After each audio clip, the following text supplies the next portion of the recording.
Hello hello बच्चों। नमस्कार सभी को। आज हम आपका टॉपिक लेके आए हैं। शीत युद्ध का जो दौर है उसमें शीत युद्ध का जो दायरा था वो क्या था। आप लोगों को मैंने पहले भी बता दिया है कि शीत युद्ध एक वाक युद्ध जैसा था। वैचारिक रूप से लड़ा जा रहा था। अब वैचारिक रूप से तो दिमाग से ही लड़ा जाएगा, दिमाग से लड़ा जाएगा, बातचीतों से लड़ा जाएगा। कि हम सोचते हैं कि हमारी विचारधारा अच्छी है और वो सोचते हैं हमारी विचारधारा अच्छी है, तो हम अपनी अपनी विचारधाराओं का प्रचार करते हैं और दूसरे की बुराई करते हैं। तो इस तरह से एक दूसरे के ऊपर जो लांछन लगाए जा रहे थे, एक दूसरे के ऊपर आरोप लगाए जा रहे थे, प्रत्यारोप लगाए जा रहे थे, वो इस प्रकार का एक तनाव था। तो इसे हम कहते हैं शीत युद्ध कहते हैं। लेकिन इसका दायरा क्या था, अभी आज जो हम पढ़ेंगे वो पढ़ेंगे कि शीत युद्ध का दायरा क्या था। शीत युद्ध का दायरा दायरा क्या था। देखिए, शीत युद्ध का दायरा क्या था कि अब आप यहां देख रहे होंगे कि एक तरफ शीत लिखा हुआ है, दूसरी तरफ युद्ध लिखा हुआ है। यहां पर हम देखेंगे कि जो दो विश्व युद्ध हो चुके हैं वो तीसरा नहीं हुआ है। तो यहाँ पर तीसरा जो युद्ध नहीं हुआ है, तीसरा जो विश्व युद्ध नहीं हुआ है, विश्व युद्ध नहीं हुआ है, तो उसका कारण क्या है कि शीत युद्ध है। ये क्या है, ये शीत युद्ध है। और शीत युद्ध होने के कारण ही तीसरे विश्व युद्ध में तब्दील नहीं हुआ है। अब आप देखेंगे कि ये दायरे के बारे में पढ़ेंगे कि दायरा क्या था, कि वास्तविक युद्ध में तब्दील नहीं हुआ है। क्या था कि वास्तविक युद्ध में तब्दील नहीं हुआ, ये केवल शीत युद्ध तक ही सीमित रहा। ये आपने देखा और क्लियर हो गई होगी चीजें दिमाग में कि हम क्या पढ़ रहे हैं कि शीत युद्ध वास्तविक युद्ध में तब्दील नहीं हुआ, ये एक शीत युद्ध ही बनकर रह गया है। इससे तात्पर्य यह है कि जब दो विश्व युद्ध हो चुके हैं तो तीसरा जो विश्व युद्ध नहीं हुआ है। लेकिन शीत युद्ध तो हो रहा है, मतलब चल रहा है, छोटी मोटी घटनाएं चल रही। तो एक दायरा था कि भाई तृतीय विश्व युद्ध नहीं हुआ, तो उससे पहले जो घटनाएं हुई, कौन कौन सी कुछ घटनाएं हुई हैं, जैसे आपने पढ़ा, सबसे पहले क्यूबा संकट पढ़ा, संकट पढ़ लिया। फिर आपने देखा होगा कि जो बर्लिन की दीवार है, दीवार भी लगाई गई। फिर आपने देखा होगा कांगो संकट भी हुआ है, कांगो संकट भी हुआ है। फिर आपने देखा वियतनाम वियतनाम संकट भी आया है। फिर आपने देखा होगा कोरिया संकट भी आया है। ये जो संकट आए हैं, या ये कहें कि जो ये युद्ध हुए हैं छोटे मोटे, इनमें दो महाशक्तियां जो यूएसए और यूएसएसआर आमने सामने एक दूसरे के नहीं आए, बल्कि एक दूसरे के अन्य जो देश थे उनका सपोर्ट कर रहे हैं। प्रत्यक्ष रूप से सामने नहीं हुई है, बल्कि अन्य देशों के जो अन्य जो सहायक देश थे, सदस्य जो देश थे, या हम कहें कि समर्थक जो देश थे,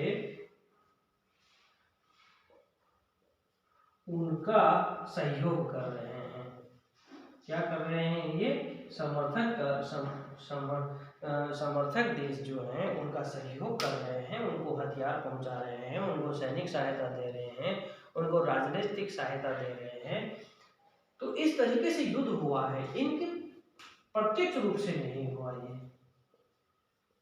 प्रत्यक्ष रूप से यहाँ पर नहीं हुआ, बल्कि एक दूसरे को सहायता पहुंचा रहे हैं। तो ये कॉन्फ्लिक्ट जो हो रहा था, ये कहीं कहीं हो रहा था, कभी इधर हो गया, जैसे मान लो देखें, एक तो ये अमेरिका के पास में हो गया, उत्तरी अमेरिका के पास हो गया,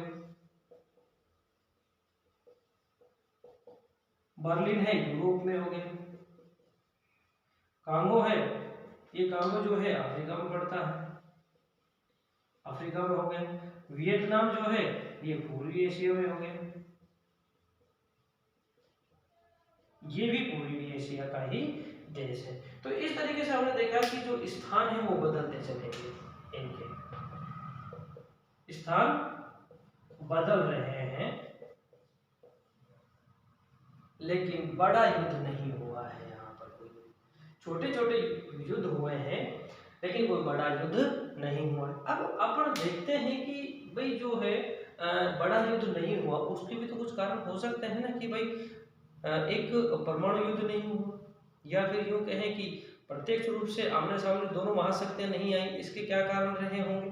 तो चलो आज आपको ये भी मैं बता देता हूँ कि आमने सामने क्यों नहीं आए, इसके क्या कारण रहे होंगे। देखिए, इसके कारण सबसे बड़ा जो कारण रहा है वो तो एक ही रहा है कि इनको पता है कि परमाणु जो बम होता है उसमें कितनी ताकत होती है, कितनी विनाशकता लिए वो होता है वो, और उससे कितना नुकसान हो सकता है। तो देखिए, दोनों के पास परमाणु हथियार है, परमाणु हथियार दोनों के पास हैं, इसके कारण से ये आमने सामने नहीं आए। क्योंकि दोनों के पास हथियार है, तो यदि कोई भी देश या यूएसएसआर पर डालता है, बम डालता है, तो यह भी इस पर डालेगा, तो दोनों को नुकसान होगा। तो ये जो नुकसान है इतना बड़ा है क्योंकि इनको पता है कि जब जापान पर परमाणु बम गिराए थे, तो उससे इनके दो शहर हिरोशिमा और नागासाकी दोनों के दोनों समाप्त हो गए, समाप्त हो गए। अब देखिए, ये दोनों शहर जब समाप्त हुए तो इनको ये पता चला कि एक छोटे से परमाणु बम में कितनी विनाशकता होती है, कितना खतरनाक होता है। और यदि एक दो बम किसी अन्य देश पे गिर जाए या एक दूसरे पे गिर जाए तो इनके देश की क्या हालत होगी। तो इन दोनों को पता था इस चीज़ का कि भाई हमें जो है परमाणु युद्ध तक लेके नहीं जाना है इसे। अभी जैसे अभी यूक्रेन की बात चल रही है,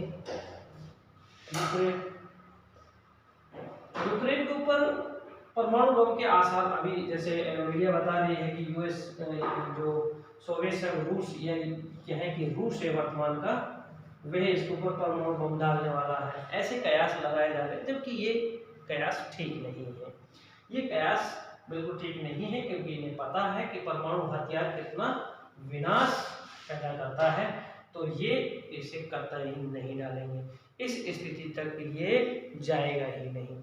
तो ये कयास जो अभी लगाए जा रहे हैं वो उनमें सत्यता नहीं है, केवल राजनीतिक माहौल बनाया जा रहा है। इस चीज को आप समझ के चला। अब देखिएगा, शीत युद्ध में अब देख रहे हैं कि बड़ा युद्ध नहीं हो रहा है, तो जो युद्ध हो रहे हैं, छोटे छोटे युद्ध हो रहे हैं, इसके कुछ कारण रहे हैं। जैसे एक तो है कि परमाणु युद्ध की विनाशकता पता है, एक दूसरे को नुकसान पहुंचाएगा। इस सिद्धांत को बोलते हैं अवरोध की या अवरोध का सिद्धांत कहते हैं इसको। क्या कहते हैं इसे? अवरोध का सिद्धांत। ये आपके 2 नंबर का क्वेश्चन बन सकता है पेपर में कि अवरोध का सिद्धांत क्या है। तो आप लिखेंगे कि एक दूसरे के पास इतनी परमाणु क्षमता हो जाती है कि वह परस्पर एक दूसरे को बड़ा नुकसान पहुंचा सकते हैं। इस डर से वह एक दूसरे के ऊपर कभी भी आक्रमण नहीं करते हैं और या युद्ध नहीं करते हैं। तो इसी डर की वजह से वो एक दूसरे पर आक्रमण नहीं करते। इसका यदि हम शाब्दिक अर्थ देखें तो इसका अर्थ होता है रोक वे संतुलन। क्या है इसका शाब्दिक अर्थ? क्या है शाब्दिक अर्थ? क्या है इसका? रोक वे संतुलन।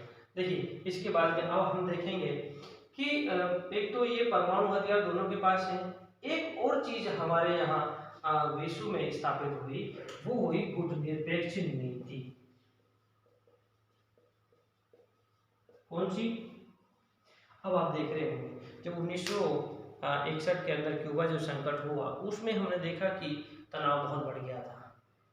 तो जो तृतीय विश्व के जो देश थे, या यूँ कहे कि जो नवोदित जो राष्ट्र थे, जो अभी भी आज़ाद हुए हैं, जो अभी अभी गुलाम थे और अब आज़ाद हो चुके हैं, तो उन उनको एक डर था कि यदि हम किसी भी गुट में शामिल हुए तो हमारी जो स्वतंत्रता है वह वापस छिन जाएगी, क्योंकि हम किसके अकॉर्डिंग काम करेंगे, बड़े देशों के अकॉर्डिंग काम करेंगे, वे जैसा कहेंगे हम वैसा करेंगे। अगर नहीं करेंगे तो वो हमें आर्थिक सहायता नहीं पहुंचाएंगे। तो हम, वो जो देश थे वो ये सोच रहे थे कि भाई एक काम करते हैं, इन दोनों गुटों से ही अलग रह लेते हैं। तो उन्होंने एक अलग गुट का निर्माण कर दिया, जिसे हम कहेंगे गुट निरपेक्ष। अब देखिए इसकी कुछ मीनिंग्स हैं। जैसे मान लो कुछ लोग कहते हैं कि भाई गुट निरपेक्ष एक खुद ही एक गुट है, तो ये तीसरा गुट हो जाता है। जो इसके समर्थक देश थे, या फिर इसके ये कहें कि जिन्होंने इसको खड़ा किया कि भाई ये जो गुट निरपेक्ष है आंदोलन, ये क्या है, तो इन्होंने कहा कि देखिए ऐसा है कि जो दो गुट बने हुए हैं विश्व में, उन गुटों से अलग रह करके, क्योंकि लड़ाई दो गुटों में हो रही है, तीसरा गुट नहीं बन रहा। तीसरा गुट किसी और का ना तो साथ दे रहा है किसी का, और ना ही किसी का दुश्मन बना हुआ है। तो ये चीज़ यहाँ समझने की है कि गुट निरपेक्ष अपने आप में तटस्थ भी नहीं है, और ये एक पृथकतावाद की नीति भी नहीं है। यहाँ दो चीज़ें समझने की हैं कि एक तो यहाँ पर पृथकतावाद की स्थिति भी नहीं है, और दूसरी हम कहें तटस्थता की नीति भी नहीं है। अब देखिए यहाँ पर पृथकतावाद तो ये हो जाता है कि जैसे मान लिया जाए दो आदमी लड़ रहे हैं, और खड़ा खड़ा चुपचाप आदमी देख रहा है, अच्छा सर फूट गया है, अच्छा ये हो गया है, ऐसा सोच रहे हैं, तो ये तो है पृथकतावाद की। अगर देखिए हम यहाँ देख रहे हैं कि गुट निरपेक्ष के बारे में, लेकिन गुट निरपेक्ष ऐसा नहीं था खड़े होकर देखना। गुट निरपेक्ष ऐसा था कि अगर कोई लड़ रहा है तो उसमें किसी का पक्ष नहीं लेना, बल्कि उनकी लड़ाई को समाप्त करने का प्रयास करना, उनमें जो तनाव हो रहा है उनमें तनाव को कम करने का प्रयास करना, ये था इनकी नीति का। तो यहाँ हम देख रहे हैं कि पृथक नहीं था। जैसे आपने देखा होगा जो अमेरिका है, यूएसए है, 1787 से लेकर प्रथम जो विश्व युद्ध हुआ तब तक ये पृथक रहा विश्व से, न किसी के साथ आया, न किसी के साथ में ये दुश्मन हुआ, न किसी के साथ में खड़ा हुआ। समझ में आया? तो ये अमेरिका वाली पॉलिसी नहीं थी, पृथकतावाद की नहीं थी भाई खड़े खड़े होकर देखना है, बल्कि यह शांति और स्थिरता के लिए प्रयास कर रहे थे। किन के लिए कर रहे थे ये? शांति और स्थिरता के लिए प्रयास कर, शांति व स्थिरता, दो शब्द याद रखना है आपको, शांति और स्थिरता के लिए ये प्रयास कर रहे थे। अब हम बात करते हैं तटस्थता की नीति। देखिए तटस्थता भी एक तरह से यही है कि भाई जो सामने घटना हो रही है उसके बारे में हमें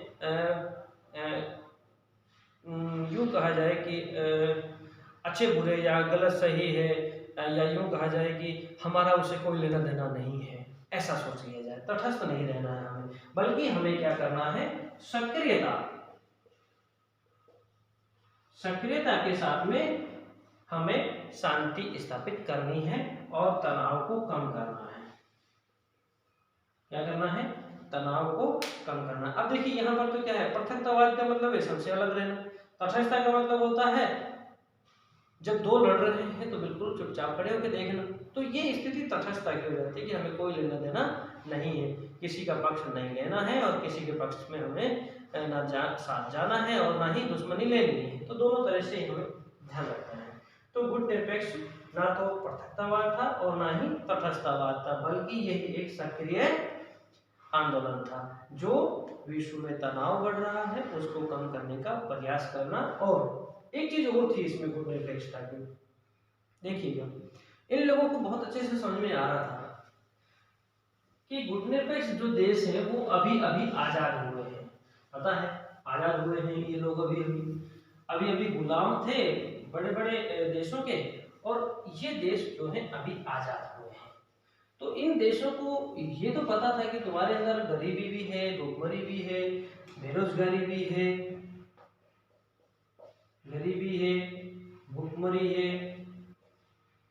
बेरोजगारी है ना, ये बड़ी समस्याएं थी भारत जैसे देशों के सामने। तो इन्होंने कहा कि गुटनिरपेक्ष देश सभी इस तरह के हैं, भाई सभी उपनिवेश थे, उपनिवेश थे किसी न किसी देश के, तो इसकी वजह से वो आर्थिक रूप से कमजोर थे। तो इन्होंने कहा कि सभी जो देश गुटनिरपेक्ष में शामिल हो रहे हैं इनमें ये समस्याएं विद्यमान हैं, तो क्यों नहीं एक काम किया जाए कि ये विश्व में एक अलग व्यवस्था स्थापित करने का प्रयास करें जो इन देशों की इन समस्याओं का समाधान करे। तो इन्होंने एक नई व्यवस्था स्थापित करने का प्रयास किया था जिसे हम कहते हैं अंतरराष्ट्रीय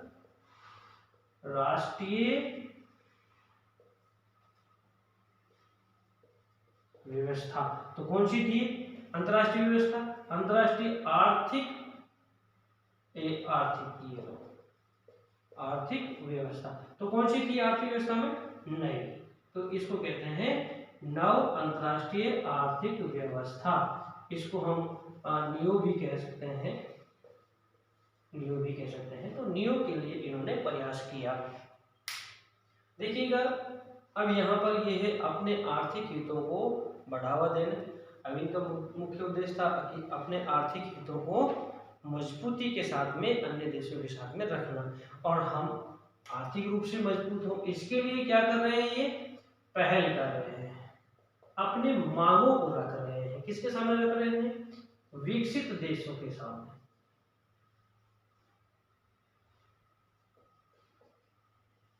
विकसित देश जो है उनके सामने ये मांग रख रहे हैं कि भाई हमें भी, हमारा भी जो अभी तक अमीर देशों ने शोषण किया है तो अब हमें कुछ दिया जाए ताकि हमारे देश में जो गरीबी, भुखमरी और बेरोजगारी जो है वो समाप्त हो सके। तो उसके लिए हम प्रयास कर रहे हैं आपस में मिलकर के। तो इस प्रकार की जो संवाद है उसको हम कहते हैं दक्षिण संवाद। अगर आपसे कभी पूछ लिया जाए कि दक्षिण संवाद क्या है, तो दक्षिण संवाद का मतलब होता है कि जो गरीब देश हैं वो मिलकर के आपस में एक नई व्यवस्था स्थापित कर रहे हैं, आपस में अपनी समस्याओं का समाधान के लिए संवाद कर रहे हैं। यदि ये अमीर देशों के साथ संवाद कर रहे हैं तो वो हो जाता है उत्तर दक्षिण संवाद। वो कौन सा संवाद होता है? उत्तर दक्षिण संवाद हो जाता है। जैसे WTO में होता है, इसमें गरीब देश भी है और अमीर देश भी। तो एक मंच पे आकर के ये क्या कर लेते हैं, वार्ता करते हैं कि भाई अंतर्राष्ट्रीय स्तर पर गरीबी को, भुखमरी को, जो अन्य समस्याएं हैं उनको किस तरह से हल किया जाए। तो अब यहाँ पर नियो की स्थापना के लिए एक रिपोर्ट पेश की गई अंकटोड के द्वारा। कि क्या थी अंकटोड की? एक रिपोर्ट थी कि भाई देखिए आपको टूवर्ड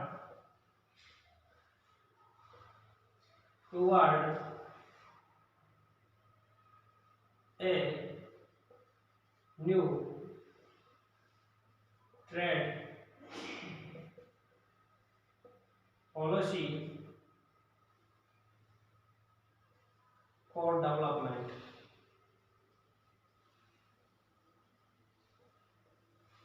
ये एक रिपोर्ट पेश की गई इसके द्वारा, अंकटोड के द्वारा। कब की गई? 1972 में। इसमें कहा गया कि भाई देखिएगा अगर हमें गुटनिरपेक्ष या गरीब देशों की समस्याओं का हल करना है तो हमें कुछ सुधार करने होंगे, और सुधार से फायदा क्या होगा? कुछ फायदे भी बताए कि इनके देश की आर्थिक जो स्थिति है वो बढ़ेगी। दूसरी, जो गरीब देश हैं उनकी पहुंच बढ़ेगी अमीर देशों में। अमीर देशों में, या यूं कहा जाए कि अमीर देशों का जो बाजार है उसमें पहुंच बढ़ेगी। अमीर देशों के बाजार में पहुंच बढ़ेगी, पहला बाजार में पहुंच बढ़ेगी। फिर दूसरा है इनका जो व्यापार है व्यापार में हिस्सा अभी तक बहुत कम है। जो अंतर्राष्ट्रीय व्यापार हो रहा है उसमें बहुत कम हिस्सा है, तो व्यापार में जो हिस्सा है वह भी बढ़ेगा। बढ़ेगा नहीं बढ़ेगा। तीसरा, जो ये टेक्नोलॉजी बना रही है, अमीर जो देश टेक्नोलॉजी बना रहे हैं, तो ये टेक्नोलॉजी अब इनको सस्ते दरों पर भी मिलेगी। भाई आप लोग इनको सहयोग करोगे तो सस्ते दरों पर मिलेगी, तो लागत कम आएगी। तो प्रौद्योगिकी जो है कि लागत में कमी आएगी। क्या आएगी? लागत में कमी आएगी। तो देख लो, नीचे लिख नहीं पा रहा हूँ। तो इस तरह से हमने देखा कि व्यापार में जो है गरीब देशों का हिस्सा बढ़ेगा, बाजार में पहुंच बढ़ेगी, प्रौद्योगिकी लागत में भी कमी आएगी। और दूसरी चीज है कि इन देशों का आर्थिक विकास होगा और इन देशों में जो समस्याएं विद्यमान है वो भी खत्म हो जाएंगी। तो इस तरीके से हमने देखा कि जो गुट निरपेक्ष आंदोलन है उन्होंने किस तरीके से एक नई अर्थव्यवस्था की बात की है। देखिए, अब यहाँ गुट निरपेक्ष के बारे में मैंने आपको बताया। इससे पूर्व में एक चीज और बताना चाह रहा था आपको, वो क्या है अभी बता देता हूँ। ये क्वेश्चन नोट कर लेना।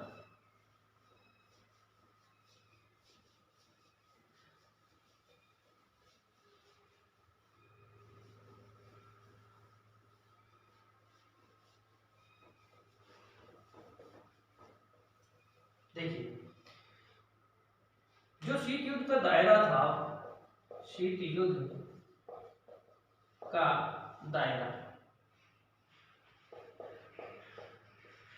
शीत युद्ध का जो दायरा था वो युद्ध में तब्दील क्यों नहीं हो सका? एक तो इसका कारण ये था कि परमाणु शक्ति का विकास हो रहा था, शक्ति थी सभी दोनों के पास में थी।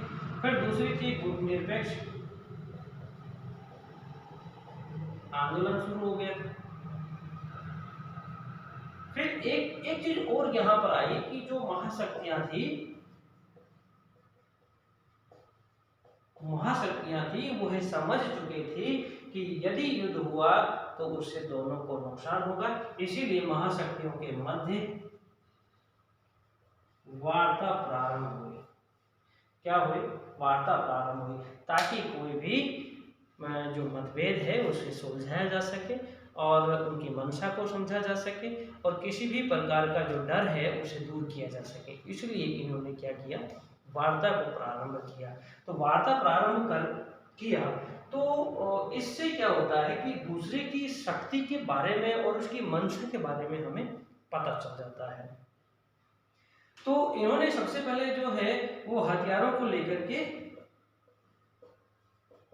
वार्ता की कि भाई देखिए, आपके पास कितने हथियार हैं उनके बारे में हमें सूचना दे दी जाए और हमारे पास जितने हथियार हैं हम आपको सूचना दे देंगे।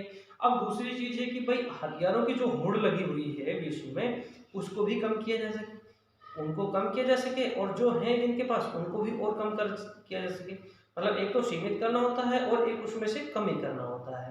तो इन्होंने दो प्रकार से वार्ता की। एक तो वार्ता थी कि परमाणु हथियारों का परीक्षण रोका जाए। पहले क्या किया जाए? परीक्षण रोका जाए। फिर दूसरी चीज है कि परमाणु परीक्षण रोकने के साथ साथ परमाणु जो तकनीक है का हस्तांतरण नहीं होना चाहिए। परमाणु तकनीक का हस्तांतरण नहीं होना चाहिए। फिर इसके साथ साथ परमाणु हो गए। फिर उन्होंने कहा कि जो घातक हथियार है, क्या है?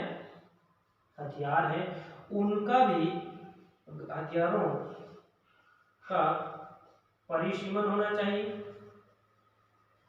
और न्यूनीकरण होना चाहिए। तो इन्होंने दो दो प्रकार से वार्ता की कि परमाणु को लेकर के और घातक हथियारों को लेकर के। अब देखिए, इनमें मैं आपको बताता जाता हूं। तो पहला जो परमाणु संधि हुई, इसको बोलते हैं सीमित परमाणु परीक्षण संधि।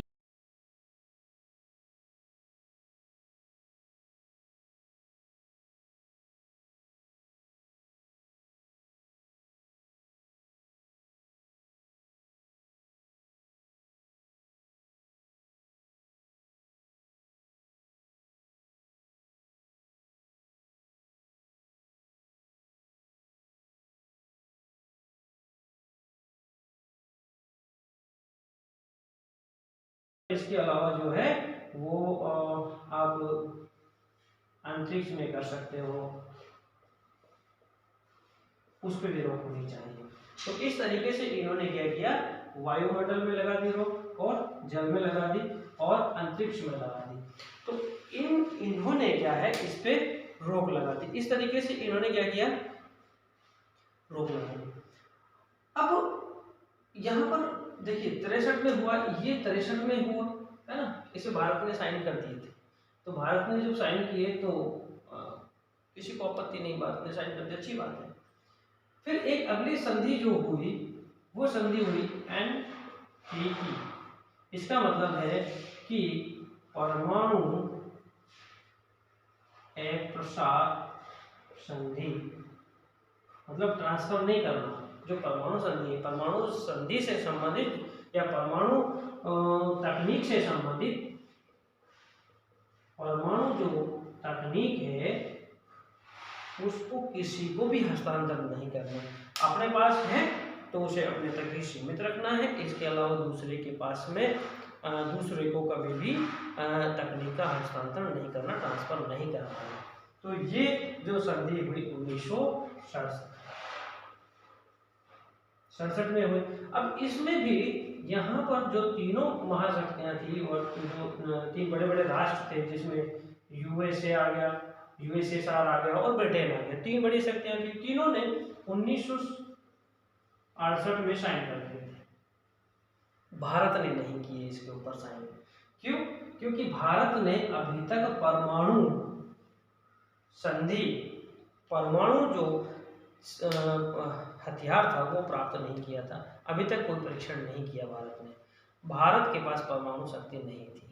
तो भारत भी चाहता है कि भाई जब सभी देशों के पास है, अब यहाँ तो इन्होंने क्या किया, परीक्षण को रोक दिया है।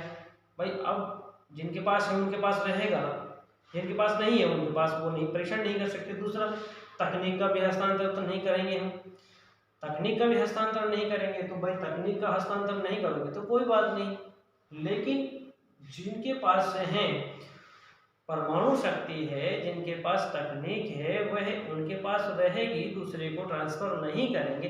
अब जिनके पास है उनके पास रहेगी, ये तो भेदभाव हो गया ना उनके साथ में।